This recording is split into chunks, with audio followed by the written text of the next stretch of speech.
An advantage of internet journalism is mobility.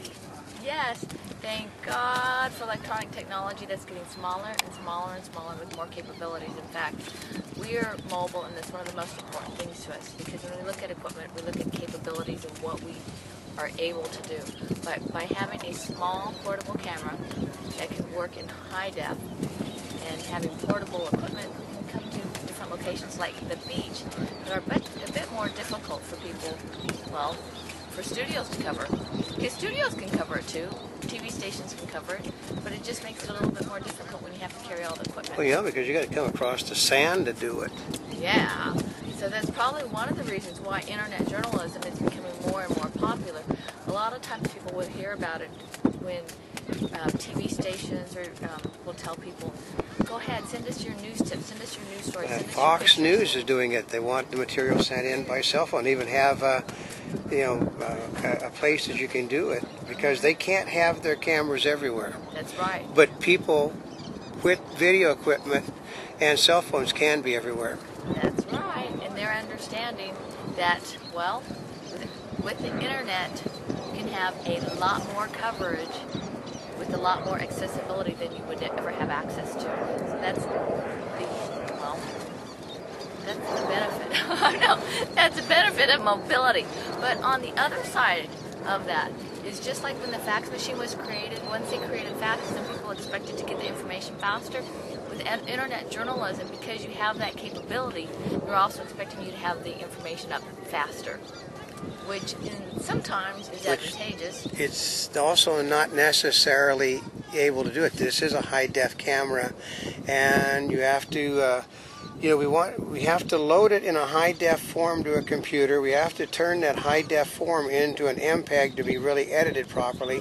Then it has to go to a smaller file to get out. We've got a multi-step process, whereas the big equipment basically can broadcast. They can do the editing and everything on the piece that they've got, where we can't. Ah, so that's the advantage of carrying that big equipment. That's right. So depending on the type of equipment you have and how much weight you want to carry, well, you just have to kind of work with it. Another challenge is sound. Sound. Sound is our big problem. We have stereo. We have very good stereo microphones, but it picks up too much of ambient noise. And what is ambient noise? Huh? Yeah, it's everything that goes on around everything that goes around the person that's got the microphone on them. Ah, that's true. And we could show you where the chick's microphone is at, but basically we're in a public place that can't do that. Yeah. Yes. So part of that mobility issue is that by the time if you try and replicate studio conditions, or the huge equipment conditions, and all of a sudden you're carrying all the equipment, and then you lose your mobility and your flexibility. You're becoming them. Yep. And they want to become us. I know. Isn't that like the grass is always greener on the other side? Yeah, well, a guy that's hauled a 25-pound camera around all day long is very happy to haul around a 2-pound camera instead. Because it gives you a lot of flexibility and that mobility to go ahead and capture things you might not have been able to do otherwise. I mean, the big equipment is great if you got prearranged interviews, you set up the lighting, you set it up for like 60 minutes, or you know what I mean? You set it up like it's a studio setting.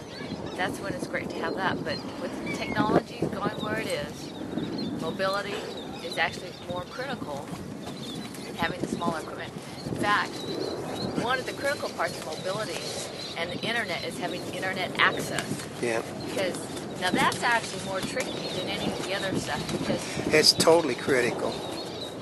Because without the internet, well, we can't get our news out there. And the internet, especially if you're not at your office where you have more consistent or more predictable internet connections, you even find large companies having to struggle with that at the Consumer Electronics Show. I mean, huge companies that could afford to have everything perfect. So the internet is always, I don't know, maybe I shouldn't say it's the flip of the coin. It is. It's a roll of the dice. It is a crapshoot, pure and simple. I mean, is our sound system going to work when we need it? Are we going to have enough light? HD uses tremendous amounts of light. Right now, like theoretically, we should be using this to basically get. See a little sound baffle? Yeah, well, we should be using this to handle the shade problem on your face. Ah. See, but Does that look better? You see now you've got you got more light, but still, basically it's a matter of whether you want to use this stuff or not. But it costs you more money to get things looked in a more polished manner than it does this, and it's all about revenue because the revenue is not there on the internet yet. Well, and a lot of the internet journalism, especially, is about getting it up quick and fast. Yep. It's more about what you can get up versus. Well, I mean, there are some pieces that are really polished. Yeah. And there's some pieces that aren't. The polished pieces take more time to do.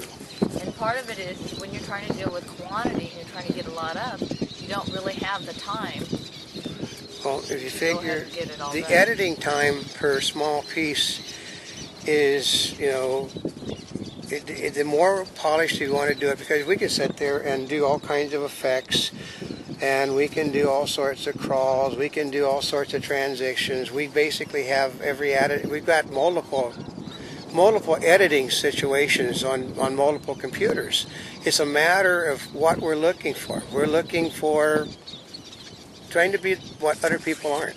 Well, and a lot of times when you're trying to be what people aren't, you look at the different avenues as to what is TV, what is broadcast good at, what can they bring to the people, and how can they use their distribution means to their advantage.